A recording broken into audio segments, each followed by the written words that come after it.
Hi, I'm Dr. Ed Martin for Ivy Family Health Updates. Joining me today, my sister, Dr. Catherine Martin, my brother, Dr. John Martin. Just want to spend a little time talking about board certification.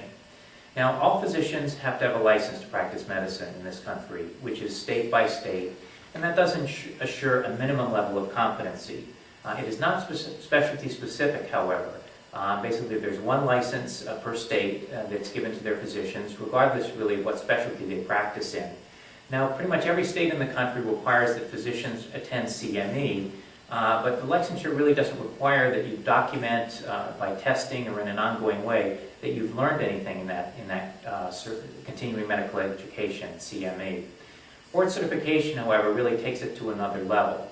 The American Board of Medical Specialties, which is made up of 24 boards within it, for example, such as surgery or internal medicine, and it turns out that actually 85% of physicians in the country are board certified. Now, to become board certified, you have to really do two things. One, you have to document your training in a particular specialty, and then you also have to pass an examination. Sometimes they're verbal, written, and sometimes both, to confirm that you've mastered the material and to document that. And then nowadays, they're required to recertify. So education has to be continued, and then you're required to take examinations, usually at 8 or 10-year intervals, to determine and document that you continue to maintain your expertise in that area. You know, certainly I agree that board certification is definitely important in at least demonstrating a certain level of competence.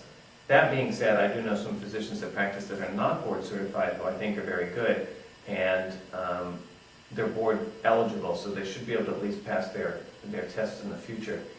And it's an interesting system in that when you take your boards, I think you have 5 chances to take them. So if you fail the board the first time, you actually can sit for the exam again, and then after a certain period of time, actually you lose that board eligibility. That doesn't mean you can't practice, it just means that you can never become board certified. Unless you go back, I think you have to go back and do your residency again. So it's kind of interesting. Yeah. I certainly wouldn't use it as the only factor when choosing a physician, but you can get that information if you log on to the American Board. You can actually look up your doctor or doctor you're thinking of consulting. And again, I wouldn't use it as the only factor, but I think it's an important factor when selecting a physician.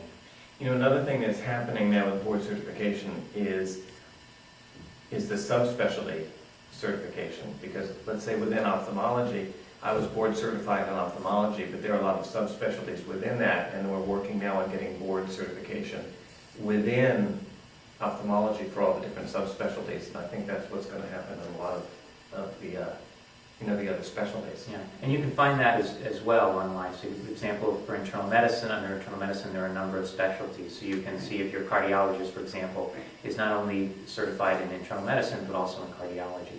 And I think it's a reasonable expectation that your cardiologist is board certified in cardiology. I agree. All right, well, thank you very much.